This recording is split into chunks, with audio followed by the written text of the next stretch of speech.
고금리로 서민들은 어려움을 겪는 와중에 은행들은 역대 최대 실적을 내 지난해 성과급 잔치를 벌였다는 비판이 나왔습니다.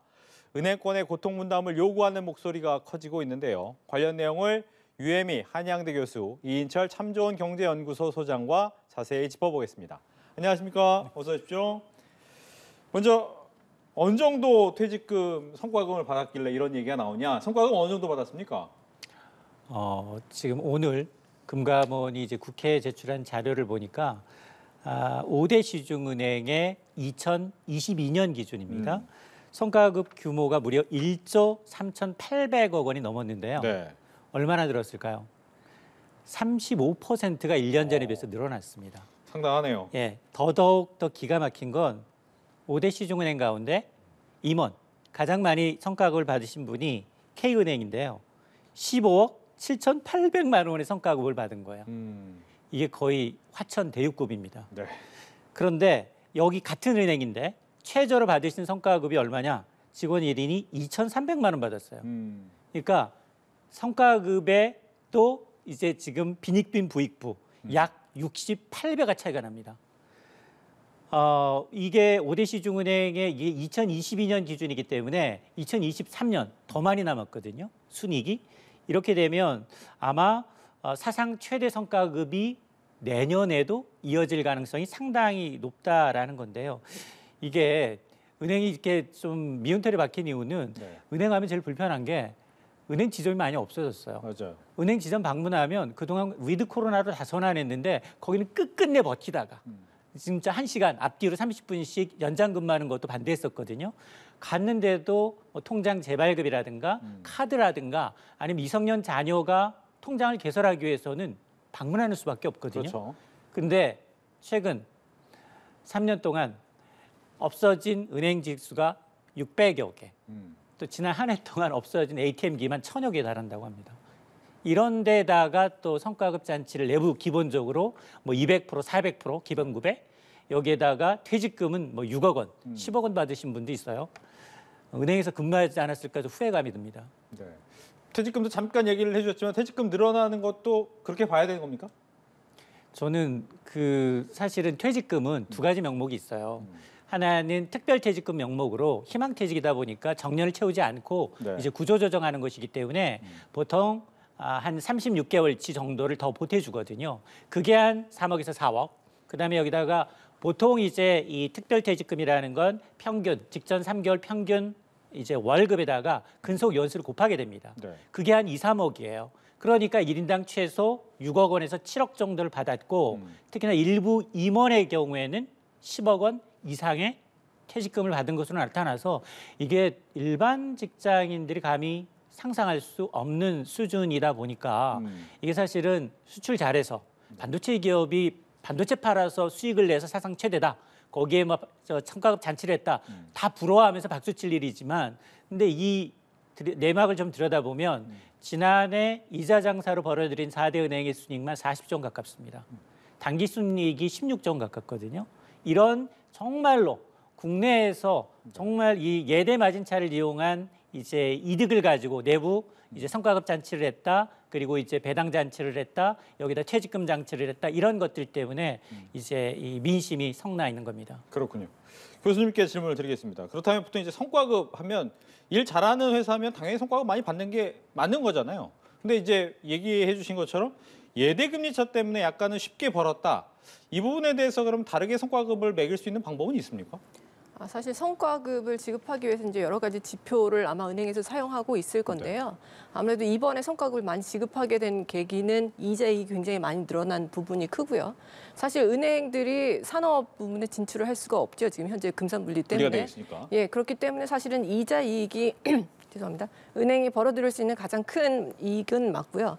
그런데 최근에 이제 고금리 상황에서 은행들이 예대 마진을 통해서 굉장히 많은 이자 이익을 벌어들인 거죠. 근데 은행의 전체 영업이익 중에서 이자 이익이 차지하는 부분이 지난해에는 95% 가까이 되니까 대부분이 이제 이자 이익을 벌어들였다고 보면 되게 있죠. 그런데 이것을 전부 다 그야말로 은행은 가만히 있었는데 그냥 예대금리 차가 벌어져서 모두 은행이 벌어들인 것이다라고 보기에는 아무래도 금리가 올라가는 상황에서는 금융 불안 가능성이 좀 커지고 뭐 채무 불이행이라든지 연체율도 올라가는 그런 효과가 있기 때문에 사실 은행 입장에서는 리스크 관리를 해야 되는 그런 또 업무가 있습니다. 네. 그래서 리스크 관리가 조금 더 효율적으로 이루어졌기 때문에 이자액이 더 낮다고 볼 수도 있지만 이 부분을 어떻게 정확하게 분류하는지 어떤 부분은 그야말로 은행은 별다른 역할을 하지 않았는데 그야말로 기준금리가 인상되면서 예대금리 차가 벌어진 것이고 어떤 부분은 리스크 관리를 효율적으로 한 부분인지 이런 부분을 아주 정확하게 분류하기는 좀 어렵기 때문에 네. 이 성과급을 모두 뭐 은행들의 공으로만 돌리기는 또 어려운 측면이 있고요.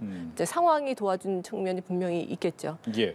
그러다 보니까 이제 대통령 같은 경우에는 위화감 얘기도 하고 거기에 발맞춰서 또 금감원장 역시도 과감한 민생 지원이 필요하다라고 하는데 최근에 보면 뭐 아까 잠깐 나왔지만 지점도 많이 없애고 카드 같은 경우에는 카드 관련돼서 많은 혜택도 사라지고 있었단 말이죠. 과연 어떤 좀 방안이 나올 수 있겠습니까? 이럴 때 민생 지원한 방안이? 일단 민생 지원 관련해서는요. 네. 지금 이 연초에 정부에서 민생 취약계층을 위해서 여러 가지 이제 방안들을 마련하겠다고 이제 발표하는 것이 있는데요.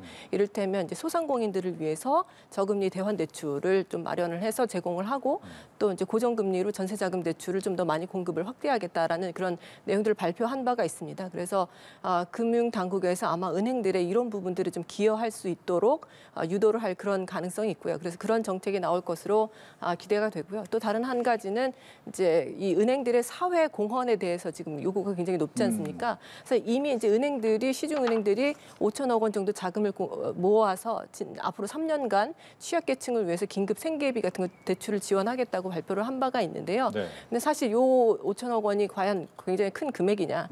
이 은행들이 벌어들인 그런 이익에 비해서는 상당히 작은 금액이 아니냐 하는 그런 요구들도 있기 때문에 이런 부분들을 좀 더 확대하는 방향으로 은행들이 좀 더 사회 공헌에 이바지하고 그다음에 상생 방안을 정부에서 좀 내놓을 것으로 기대가 되고 있습니다. 예.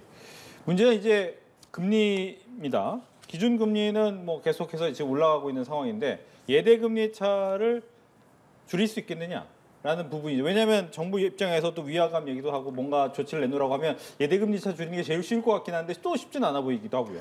근데 사실은 그동안도 내리긴 내렸어요. 겉으로는. 겉으로는 내렸는데 혜택 받는 사람이 많지가 않았다는 겁니다.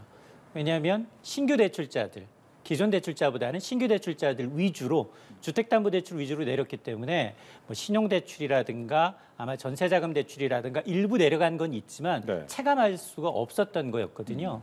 그래서 아마 그럼에도 불구하고 지난달 긍정적인 시그널은 은행의 이제 변동형 주택담보대출의 기준이 되는 코픽스 금리가 지난달 15일 발표 당시에 0.05%포인트 낮아졌어요.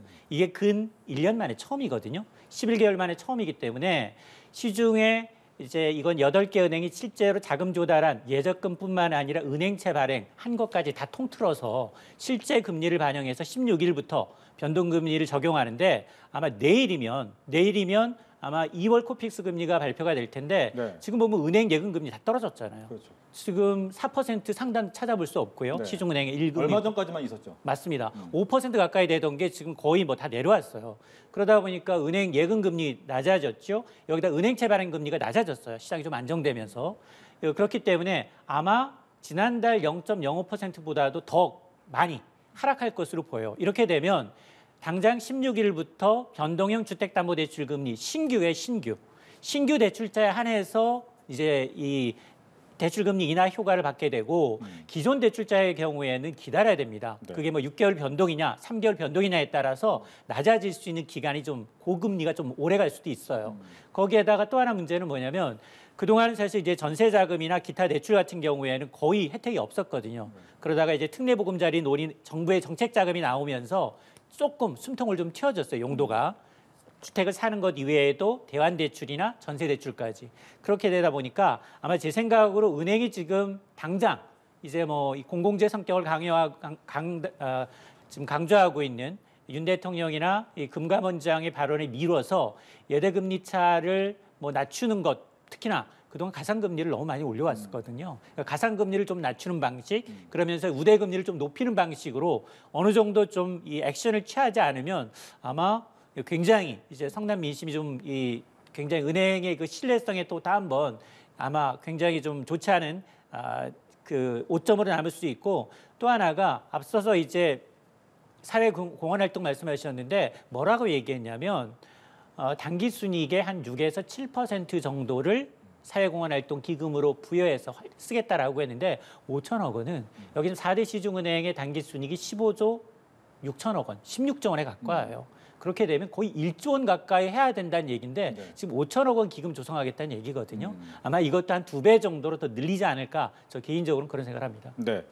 일단 뭐 은행은 주식회사이기 때문에 갖고 온 벌어온 돈을 어떻게 쓰느냐는 주주들하고 또 상담을 해야 되는, 상의해야 되는 부분도 있겠지만, 일단 이 실적에 남은 것을 충당금으로 써야 된다라는 얘기가 나오기도 하고, 아니다 선순환 구조를 만들어야 된다 이런 얘기도 나오고, 어떻게 해야 좋은 방법일까요? 일단은 지금 현재 상황을 봤을 때 은행들이 지금 앞으로는 여태까지보다는 앞으로가 조금 더 위험한 상황인데요. 네. 왜냐하면 지난 연말부터 이제 연체율이 서서히 올라가기 시작했습니다. 이자가 높아졌으니까요. 예, 그 전까지는 사실은 대출 규제가 계속 강화되다 보니까 고신용자 위주로 대출이 이루어져서 사실 대출의 질은 상당히 좋았습니다. 규모는 컸지만. 그런데 아무래도 이제 고금리의 장사가 없는 거죠. 그래서 기준금리 계속 인상되다 보니까 지난 연말부터는 지금 신용대출 쪽에 이제 연체율이 좀 올라가고 있고요. 그다음에 개인 사업자 대출이라든지 중소법인에 대한 대출도 지금 연체율이 올라가고 있는 상황입니다. 따라서 앞으로 고금리가 사실은 오랫동안 동결돼서 오랫동안 유지될 것으로 기대가 되고 있기 때문에 이런 부분들을 고려하면 앞으로 연체율이 더 오를 수가 있고요. 워낙에 가계 대출이라든지 기업 대출 규모 자체가 굉장히 크기 때문에 연체율이 적다고 하더라도 이게 올라가고 있다는 추세만으로도 상당히 경제의 불안 요인으로 작용을 할 수가 있습니다. 따라서 지금 은행들이 대손 충당금 적립을 더 활성화하는 것이 사실은 가장 중요한 그런 우선순위에 있는 그런 작업이라고 보고요. 여기에 이제 덧붙여서 그런 이자 이익 부분을 주주한테 환원하든지 아니면은 뭐 상생 방안으로 민생을 지원하는 데 활용하든지 이런 부분에 대해서는 조금 더 차순위로 이제 차차 얘기를 해 봐야 될 것이라고 생각이 됩니다. 예. 이렇게 뭐 대통령도 이야기를 하고 금감원장도 이야기를 하고 또 금융위도 이야기를 하고 그러다 보면 항상 나오는 게 있어요. 이번에 우리은행 역시도 그랬지만 관치금융 하는 거 아니냐. 어떤 사람이 또 은행장이나 회장이 오느냐도 되게 중요한데 이렇게 여러 가지 주문하는 것 자체는 관치은행, 관치행정 아니냐라는 얘기가 나올 수밖에 없을 것 같긴 해요. 사실 지난해 이제 이복현 금감원장이 계속해서 이자 장사하지 마라라는 시그널을 주면서부터 네. 관치 논란이 있어 왔어요. 그리고 은행들도 이제 눈치를 봐가면서 이제 약간 이제 좀 자세를 굽히는 모습을 보여왔는데 문제는 뭐냐면 앞서 지적해 주셨지만 이제 우리가 원치 않다 하더라도 미국이 지금 금리 인상에 굉장히 강력한 시그널을 주고 있거든요. 네. 3월과 그리고 5월까지 기준금리를 계속해서 올리겠다는 시그널을 주고 있습니다. 이렇게 되면 한은의 고민이 깊어질 수밖에 없어요. 한은도 지금 한 번 정도는 금리를 더 올릴 수밖에 없는 상황인데 뭐 이번 달이냐 아니면 4월이냐 타이밍의 문제일 뿐 금리는 조금 더 올라갈 수 있거든요. 이렇게 되면 지금처럼 시중금리가 계속해서 하향 안정세를 보일 거냐 이건 미지수예요. 미국이 물가가 불안하고 그리고 고용 사정이 불안하게 되면 앞서 지적했던 것처럼 계속해서 기준금리를 내리지 않고 고금리로 올라갈 가능성이 많고 물가가 잡히지 않는다면 결코 하락 금리를 내리겠다는 시그널을 주지 않는다면 시장 금리는 또 금세 반전이 됩니다. 이런 것들이 지금 달러 강세에서 나타나고 있어요. 달러가 그동안 달러 인덱스가 고점에서 110을 넘어가던 것들이 100 이하로 떨어졌다가 지금 다시 102, 4 올라가고 있는 추세거든요. 이런 걸 감안하게 되면 아무리 금융당국 그리고 정부가 이제 관치로 계속해서 대출금리나 금리 인하를 압박하지만 그러나 시중금리, 실세금리가 이제 뛰어버리거나 국고채 금리나 은행채 금리가 뛴다면 이런 것들이 먹히지 않은 상황도 올 수 있습니다. 네. 그렇다면 여기서 궁금한 게 있습니다. 은행이라는 게 이제 약간 과점처럼 확인을 하기 때문에 공공재 성격을 좀 띄어야 된다라는 의견도 있겠지만 주식회사, 주주들이 있기 때문에 또 이건 주주들의 생각을 더 반영해야 되는 거 아니냐. 어떻게 해야 됩니까? 일단 은행을 공공재로 볼 것이냐에 대해서는 저는 좀 약간 회의적인 시각이 있는데요. 뭐 국방이라든지 아니면 뭐 도로, 뭐 공원 이런 것처럼 다른 공공재와는 좀 성격이 다르죠. 네. 그런데 금융에 있어서 공적 역할을 강조하는 것은 이 금융 시스템이 무너졌을 때 경제에 미치는 파급 효과가 굉장히 크기 때문인데요. 그래서 만약에 은행이 망하게 되면 사실은 정부가 공적 자금을 투입해서 이 금융 시스템을 살리기 위해서 노력을 하게 됩니다. IMF 때도 그랬죠. 예, 그렇습니다. 그렇기 때문에 은행들의 이제 건전성을 계속해서 유지하도록 감독 권한을 이제 금융감독원에 부여해서 이제 은행들을 계속해서 감독하고 그런 감시하는 역할을 하는 것이고요. 하지만 이렇다고 해서 은행은 번연히 이제 주주가 있는 민간 금융 회사인데 이 민간 금융 회사에 대해서 모든 것을 그냥 정부가 하라는 대로 그냥 쫓아오라고 할 수는 없는 노릇이거든요. 따라서 이 은행의 공적 역할은 분명히 중요하지만 이 은행들의 뭐 금융당국의 모든 것을 맡길 수는 없는 노릇이고요. 그리고 여기에서 이제 중요한 것은 은행이 지금 현재 과점 체제이기 때문에 은행들이 이제 그런 과점 체제로부터 어떤 이득을 얻고 있다는 그런 부분인데요. 이것은 사실 뭐 은행이 요구해서 그렇게 된 것은 아니고요. 사실 외환위기 이후에 은행 산업의 구조조정이 일어나면서 은행 수가 굉장히 급격하게 감소를 했죠. 그래서 이런 것이 이제 과점 체제로 굳어지게 된 것인데요. 그때 이제 정부가 이런 과점 체계를 계속해서 유지할 테니 은행은 우리들한테 적극적으로 협조해라. 뭐 이런 식의 뭐 협상을 하거나 한 것이 아니지 않습니까? 그러니까 뭐 은행에 일방적으로 이제 정부가 하는 모든 것에 그냥 쫓아오고 그다음에 가격 산정이라든지 아니면 뭐 주주한테 환원을 하는 것이라든지 배당이라든지 모든 경영에 관련된 부분을 정부가 하라는 대로 할 수는 없는 것이고요. 엄연히 주주가 있기 때문에 주주들의 의견에 따라서 이제 은행은 경영이 돼야 되는 것이죠. 그래서 이런 은행들이 뭐 과점 체계 때문에 과다한 뭐 이익을 받고 있다든지 아니면 이런 이자 장사를 통해서 뭐 돈놀이를 하고 있다든지 이런 부분들에 대해서 궁극적으로 이제 그 비판이 가게 되는 결정적인 이유는 결국 은행 산업이 경쟁이 그렇게 치열하지 않기 때문이거든요. 그렇다면 정부가 할 역할은 은행 산업의 경쟁이 촉진되도록 그래서 금융업들이 혹은 은행들이 혁신을 할 수 있는 유인을 제공하는 것이 정부의 역할이어야지 그냥 금리를 이렇게 해라 저렇게 해라 아니면 배당을 이렇게 해라 저렇게 해라 이렇게 미시적으로 접근하는 것은 굉장히 시장 원리에 맞지 않는 좋지 않은 방법이라고 생각합니다. 네. 비슷한 얘기죠. 좀 다르게 질문을 드리면 얼마 전에 이제 횡재세 얘기도 저희가 했잖아요. 최근에 보면 어떠한 특별한 이익을 얻는 데 대해서 무엇인가 좀 불공정하다라고 생각했을 때 그걸 공정하게 만들자라고 하는 의견들이 굉장히 많더라고요. 지금 이 역시도 은행 역시도 공공재로 봐야 되느냐라는 것 비슷한 의견인 것 같긴 한데 어떻게 보시는지요? 맞습니다. 횡재세의 제일 타겟은 사실 정유업종이고요. 정유업종도 사실 국내 정유업종과 해외에서 석유를 진짜 파다가 파는 정유업종과는 좀 차이가 있어요. 우리는 그 원유를 사다가 정제해서 팔기 때문에 사실은 내수 비중보다는 해외 비중이 더 커서 이제 이 횡재세 논란에 대해서는 다소 이제 좀 그 기업에 대해서도 여러 가지 얘기가 나오고 있는데 어쨌든 은행도 자초한 측면이 분명히 있어요. 왜냐하면 어려울 때마다 사실은 공공재 성격을 이제 강조하면서 국민의 혈세를 통해서 살려줬잖아요. 네. 살려줬으면 적어도 이처럼 지금 눈에 보이는 이렇게 뭐 이 성과급 잔치라든가 퇴직금 잔치라든가 그리고 또 이제 굉장히 서민을 위하는 척하면서도 실질적으로 금리 인하했는데 보니까 대출 창구에 찾아가 보면 나는 대상자가 아닌 경우가 너무 많아요. 그러니까 생색내기에 그친 경우가 많기 때문에 서민들이 신뢰를 잃어버렸다라는 거지. 네. 당장 여기서 이런 그 뭐 대출금리 압박에 대해서 내리고 얼마나 내리고 근데 사실 우리 금리나 요구권도 마찬가지고요. 이걸 수용률을 보게 되면 점점 떨어지면서 은행이 그렇다 할 만한 기준이나 가이드라인을 밝히지 않고 있거든요. 네. 그러다 보니까 압박이 점점 강해지다 보니까 관치 논란화가 되고 있는 거예요. 근데 만약 하나 우리가 금융지주 아래는 투자 회사가 있죠. 투자증권회사가 있고요. 밑에 은행이 있고요. 카드사가 있고요. 보험사가 있습니다. 그런 계열사가 있는 가운데 이제 미국판 골드만삭스를 만들지 못하는 이유는 우리 은행은 전적으로 내부에서 전당포하고 똑같아요. 고객이 맡겨놓은 예금 금리를 가지고서 얼마나 더 대출을 비싸게 해줘서 차는 그 차익을 먹고 사는 그 행태에 너무 안주해 있다는 겁니다. 우리가 M&A를 중개한다거나 아니면 컨설팅 수수료를 받는다거나 이런 굵직굵직한 대외적으로 경쟁력 있는 은행 사업 간 어떤 경쟁이 전혀 안 이루어지고 있다는 거거든요. 그래서 이런 부분에 대해서 중장기적으로 좀 고민할 문제라고 저는 생각하기 때문에 여기서 공공재 성격으로 해서 은행이 단지 뭐 이 시간을 모면하기 위해서 금리를 얼마나 내려줬다.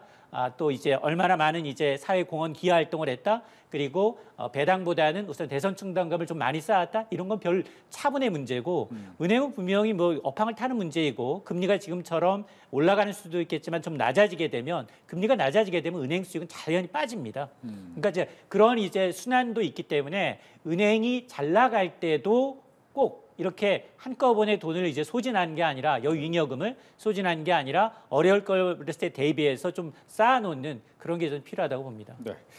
끝으로 저희가 이제 약간 공적인 면모에서 은행을 봤는데 그렇다면 은행 자체적으로 좀 보게 된다면 본인들 입장에서는 나는 민간 회사인데 주주의 입장도 대변해야 되고 노사 간의 또 여러 가지 안에서의 얘기도 봐야 되는데 나는 정부한테 좀 찍힌 거 아니냐 이런 생각을 하는데 은행들은 스스로 어떤 일을 해야 됩니까? 그러면 앞으로. 그러니까 은행들이 사실은 어떤 일을 할지는 사실 정부가 어떤 환경을 만들어 주느냐에 달려 있을 텐데요. 제가 앞서 말씀드렸다시피 사실 은행 산업이 경쟁력이 그렇게 높지 않은 산업으로 모두들 인식을 하고 있고요. 네. 그래서 뭐 주식 가격도 뭐 은행업이 그렇게 높지가 않고요. 그런데 이제 은행업에도 이제 경쟁력을 조금 불어넣기 위해서는 결국에는 경쟁이 촉진되는 환경이 마련돼야 될 텐데요. 일단 이제 인터넷 은행들이 이미 좀 시장에 들어와 있지 않습니까? 그렇죠. 그런데 인터넷 은행들이 업무에 여러 가지 제한이 있어서 사실은 시중 은행들하고 적극적으로 경쟁하는 그런 관계는 또 아닙니다. 그래서 이런 뭐 인터넷 은행들에 대한 그런 규제를 풀어준다든지 아니면 이제 이런 은행업에 대한 진출을 좀 더 활발하게 해주고 동시에 은행들도 뭐 산업이라든지 다른 분야에 좀 진출을 해서 여러 분야로 좀 업무를 확장하면서 거기에서부터 또 은행업으로 이런 좋은 효과가 일어날 수 있도록 이렇게 경쟁을 촉진하는 그런 시스템을 만들어주면 은행은 자연스럽게 살아남기 위해서 경쟁을 통해서 혁신을 할 수밖에 없기 때문에 그런 방향으로 유도를 하는 것이 가장 좋은 방법이 아닌가 하는 생각을 해봅니다. 알겠습니다. 이렇게 해서 은행의 성과급 얘기 두 분과 함께 이야기 나눠봤습니다. 오늘 얘기 잘 들었습니다.